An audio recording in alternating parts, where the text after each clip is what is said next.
welcome back. Picture this. You have written 8 novels. 7 of them go absolutely nowhere. No agent wants to publish them. No publisher will touch them at all. You are so done that you're filling out law school applications as a backup plan. So for the book number 8, you stop trying so hard, you write it purely for yourself.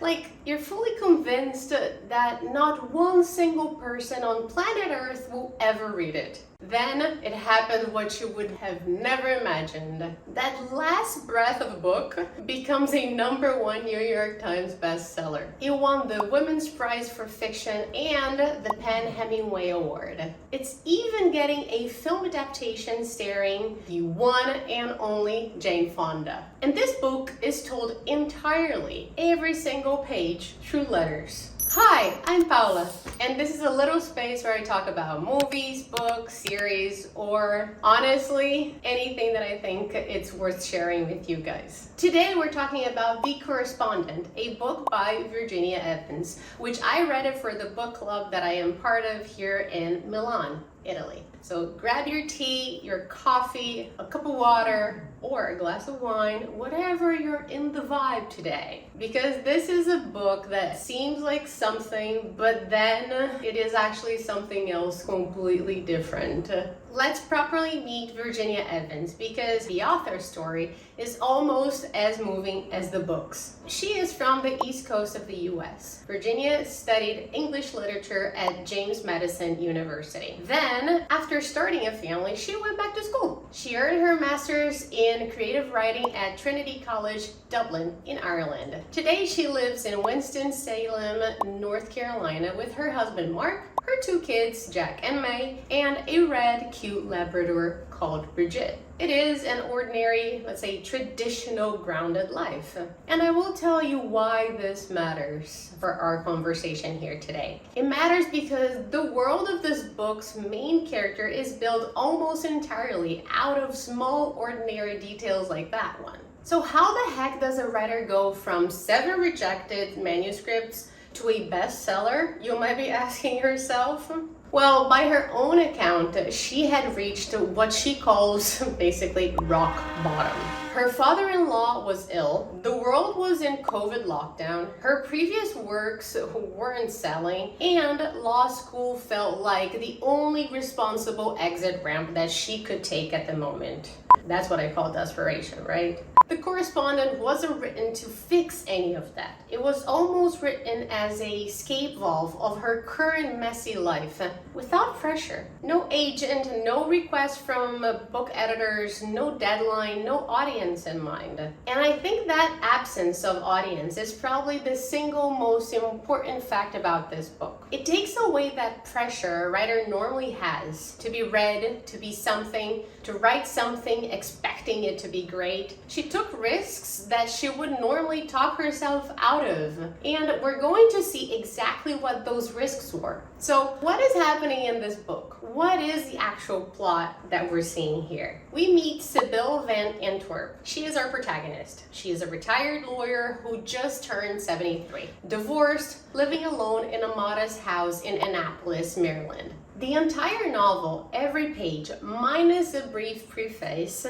is told through letters and the occasional email Sybil writes and receives. There is no dialogue, no narration describing a room, a face, a feeling, the weather, nothing. It is mainly just letters. That premise sounds risky on paper or maybe even a bit juvenile. I mean, who writes letters these days, right? It actually isn't, because Sybil writes to everyone. I mean, she writes letters to everyone. And who she writes it to is half the story. I'll tell you why. The very first letter in the book goes to Felix, her brother. Like her, he is adopted and is living in France with his long-term partner, Stuart. Felix is in many ways Sybil's emotional anchor, the one person she's been writing her whole life to, the one who shares the exact same peculiar origin that she has. Their correspondence is quieter than some of the other ones that Sybil has. It's warmer, it's built on decades of shorthand. They know each other, they don't need to explain everything. But when trouble basically surfaces Felix and Stuart's relationship, relationship, it is one of the few moments in the book where Sybil's guard comes down almost completely. Then there is Bassam Mansour, and this relationship is one of the book's most unexpected ones. Here is how this letter encounter happens. So Sybil's children give her a DNA test kit for Christmas, which initially she finds very presumptuous and deeply annoying. I mean, do I really want to give the data to this big company? When she eventually calls the customer service line of this testing company, she reaches Bassam. He is a Syrian refugee living in California, holding an engineering degree. He's working in a call center job because, well, the war destroyed his previous life, right? What we see is something that starts as a transactional email exchange about DNA results in this kit and how to deal with it, and online bureaucracy becomes much more genuine, a real relationship. And it's one of the book's most unlikely and quietly moving friendships. There is, though, an earlier moment in this relationship that is worth flagging. Sybil's first email to Bassam contains a comment about his English being impressive for a foreigner. Now, let's say that for a foreigner like me, it is the kind of thing that it's uncomfortable to read and which triggers me thoughts that I really don't like to think that often. But that from a writing perspective, it is meant to be that way, because that's who Sybil is at the start of the book. She eventually apologized to Bassam. Bassam ends up losing his job over how personally invested in the relationship he becomes in this correspondence with Sybil. And Sybil, at her end, in turn, eventually helps him find work that actually uses his engineering skills. The arc of that relationship is one of the quieter arguments the whole novel is trying to make about what letters can do between two people who would never otherwise have met in other situations. It can create real, sustained correspondence. And it is more than correspondent. It is a bond, a true bond. Beyond Felix and Bassam, we find Rosalie, and she's Sybil's best friend and former sister-in-law. There's also Harry, the teenage boy with a difficult home life who she mentors through letters for years. There is her neighbor, Theodore. This woman writes letters to her neighbors. I mean, instead of knocking the doors and taking like a little piece of pie, she writes letters. Theodore pays quite an attention in a way that neighbors normally wouldn't do. And finally, she writes to real actual authors, including Joanne Didion, Larry McCurdy, and Ann Patchett. Across roughly a decade, the letters also revealed that Sybil is gradually going blind, that she is adopted, and that she's wrestling whether to find her birth family or not, that she is the mother of 2 living adults, and that one son, Gilbert, has died in her life when he was only 8 years old. Now, running underneath all of this salad quietly, there is a series of letters she writes but never sends, addressed to someone whose identity we do not learn until much later in the book, and that is a big mystery. It's funny, it's sharp, and at sometimes it's generally devastating. Library Journal called each letter a compelling monologue that communicates raw emotion and grief alongside humor and tart observations. Across 300 pages, that accumulation of letters becomes a full portrait of life. So where did Sybil, the character, actually come from as an idea? The author Virginia Evans has traced it back to one single book, 84 Charing Cross Road by Helen Hanff, a slim memoir in letters about a New York writer and a London bestseller corresponding for 20 years. She read it, she loved it, and thought, almost on a dare to herself, but loving a form and being able to fill 300 pages with it, it's very different problems to have in hand. The real character of Sybil came from somewhere unexpected, and here is how the story goes. Virginia Evans had gone to view a house she was thinking of buying, and the woman who lived there was completely alone, and her children had grown. She had striking arts on the wall, she had music playing all the time, a lifetime of small objects collected throughout the house. She talked to her for about an hour, dropping little details about her life, like if it was like little breadcrumbs. And that little hour that Virginia lived became the seeds to build Sybil. parenthesis here, and I'll be honest with you. In some articles, I also found out that the author also said that Sybil draws in part on her own mother-in-law. You pick the one that you like best. The thing is, because Evans believed no one would ever read the book, she was letting herself take swings she might otherwise have talked herself out of, as I mentioned. So she tried to include a Syrian refugee character letters and writing in the voice of Joanne Didion herself, a choice she only confirmed was legally permissible after the book was actually being sold, since Didion had unfortunately passed away. Now let's sit with the structural decision itself, because I think it's the key to understand this whole book. First, why letters at all, as opposed to normal first-person or third-person novels, right? Virginia Evans has said that she always found epistolary books unusually easy to fall into. She has cited the amazing, which there's also a movie, the Guernsey Literary and Potato Peel Pie Society, which is almost like a tongue exercise for you guys. Dear Committee Members is another book, and Gilead, as books that taught her how much can be said with sheer directiveness, no narrative, throat clearing required. Her goal, in her own word, was something warm, expensive, and total. But writing an entire novel with no dialogue, no narration, no scene setting is, on paper, hard to sustain. You would expect it to feel thin or maybe even distant sometimes. Instead, the Times described it as a novel that breathes fresh life.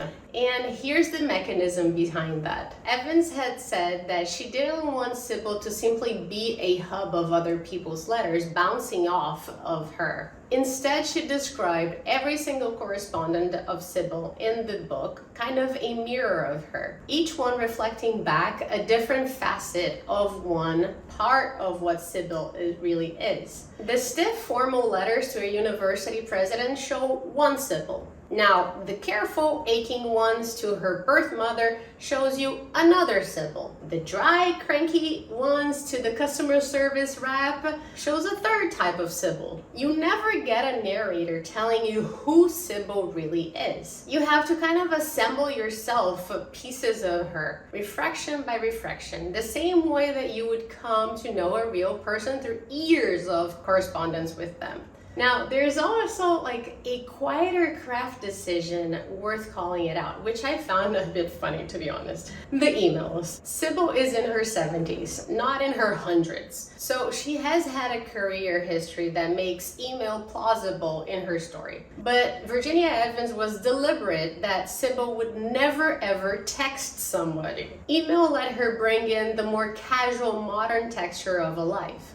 A DNA ancestry results page, a back and forth with customer service, a garden club, blast, those types of things. None of that would feel believable as handwritten letters, but grounds the book in real time between 2012 and 2022. And then there are the unsent letters, the ones addressed to someone we do not identify for most of the book. Structurally, they're doing something very clever. Every other letter in the novel is a performance, a version of Sybil curated for a specific reader. The unsent ones are the only place she's writing for nobody. She does not need to be a piece of herself, which is exactly the position Evans herself was when she wrote the whole book. She was not trying to be anything. The form mirrors its own origin story, which I think is quite poetic. It is basically the book's ongoing cliffhangers to find out what these unsent letters are being